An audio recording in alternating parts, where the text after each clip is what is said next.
কোরআনে কারীম ও হাদিস শরীফের বিভিন্ন স্থানে হালাল বর্জন করার তাগিদ দেওয়া হয়েছে এবং হারাম বর্জনের জন্য কঠোরভাবে নির্দেশ দেওয়া হয়েছে।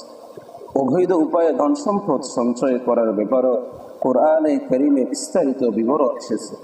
আল্লাহ পাক রব্বুল আলামিন বলছেন, ওয়ালা তাকুলু আমওয়ালাকুম বাইনাকুম বিল বাতিল, তোমরা অন্যায়ভাবে একে অপরের সম্পদ ভোগ করো না।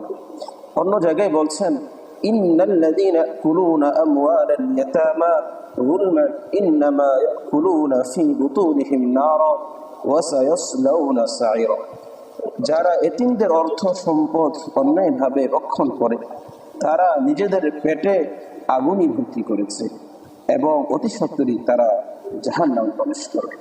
আল্লাহ রাব্বুল আলামিন আরেক জায়গায় বলছেন, ইয়া আইয়ুহাল্লাযীনা আমানু লা তাকুলু আমওয়ালাকুম বাইনাকুম বিল বাতিল, হে ঈমানদারগণ, তোমরা একে অপরের সম্পদ অন্যায়ভাবে গ্রাস করো। বন্ধুরা, হারাম পন্থায় উপার্জিত সকল সম্পদের বিধান একই।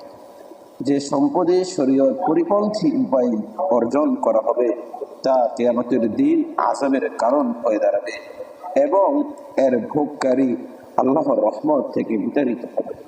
রাসূলুল্লাহ সাল্লাল্লাহু আলাইহি ওয়াসাল্লাম এক হাদিসের মধ্যে বলেন, লা তাদখুলুল জান্নাতা জাসাদুন গুযিয়া বিল হারাম, যে শরীর হারাম আহারের মাধ্যমে গঠিত হয়েছে তা জান্নাতে প্রবেশ করে। রাসূলুল্লাহ সাল্লাল্লাহু আলাইহি ওয়াসাল্লাম এক ব্যক্তির দৃষ্টান্ত উপস্থাপন করছেন।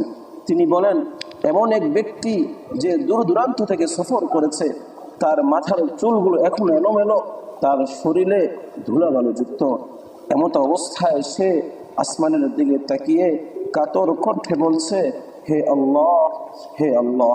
কিন্তু দুঃখের বিষয় হচ্ছে তার খাদ্য হারাম, পানীয় হারাম, পরিধেয় বস্তু হারাম এবং হারাম লক্ষণ করে সে বেড়ে উঠেছে। এই ব্যক্তির দোয়া কিরূপে গৃহীত হতে পারে? এই ব্যক্তির দোয়া কিরূপে কবুল হতে পারে? আলোচ্য হাদিস থেকে বোঝা যায় যে কেউ বাহ্যিক দৃষ্টিতে দয়ার উপযুক্ত হলেও হারাম বক্ষণের কারণে আল্লাহর দয়া ও অনুগ্রহ থেকে বঞ্চিত হয় এবং তার দোয়া কবুল হয় না।